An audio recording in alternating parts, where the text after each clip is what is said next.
আজ আমি রান্না করছি চিংড়ি মাছের মালাইকারি।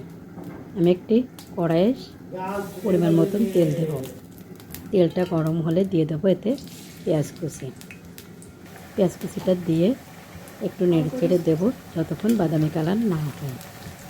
বাদামি কালার হয়ে আসলে তারপর বাটা মশলাগুলো এতে যোগ করব।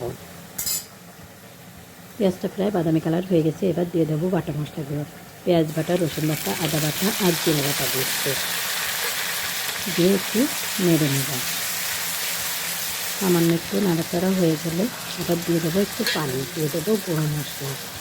পানি দিয়েছি যাতে গুঁড়ো মশলাটা দিলে পুড়ে না যায়। দিয়েছি হলুদ, মরিচের গুঁড়া, ধনের গুঁড়া, একটা তেজপাতা ছিঁড়ে দিয়েছি আর দিয়েছি পরিমাণ মতন লবণ।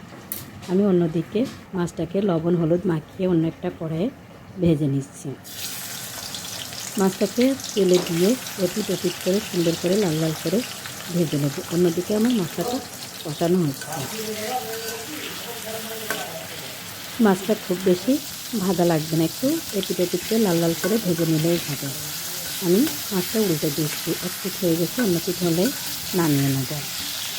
মাছটা দু পিঠই বেশ লাল লাল হয়ে গেছে, এবার আমি একটু নাড়া দিয়ে নামিয়ে নেব। অন্যদিকে আমার মশলাটা কষানো হচ্ছে। মশলার ভিতরে এবার ভেজে রাখা মাছগুলো দিয়ে দেব। একে একে সব মাছগুলো দিয়ে দেব, দিয়ে একটু নাড়াচাড়া দিয়ে আবার ঢাকা দিয়ে দেব। আমি এখানে কষানোর জন্য বাড়তি কোনো পানি দিইনি, যে মশলাটা আসছে এই মশলার সঙ্গেই কষিয়ে নেব। ঢাকা দিয়ে রাখবো, এতেই কষানোটা হয়ে যাবে। আমি এবার ঢাকনাটা উঠিয়ে নিচ্ছি। উঠিয়ে নিয়ে ভালো করে নেড়ে চেড়ে দিয়ে দেবো আগে থেকে করে রাখা নারকেলের দুধ। আমি এখানে পানি ব্যবহার করব না, নারকেলের দুধটাই ব্যবহার করব। আমি গরম পানিতে নারকেলের দুধটা ভালো করে মিশিয়ে নিয়েছি। এবার একটু নেড়ে আবার ঢাকাটা দিয়ে দেব। ঢাকনা দিয়ে ঢেকে 5 মিনিট রান্না করে নেব। নামানোর আগে দিয়ে দেব 2 চামচ মতন গুঁড়ো দুধ আর সামান্য চিনি। চিনি আর গুঁড়ো দুধ দিলে মালাইকারির টেস্টটা অনেক সুন্দর হয়। অনেকে টক দইও ব্যবহার করে। আমি এখানে টক দই না দিয়ে গুঁড়ো দুধ আর চিনি দিয়েছি। আর দিয়ে দেব কয়েকটা কাঁচামরিচ।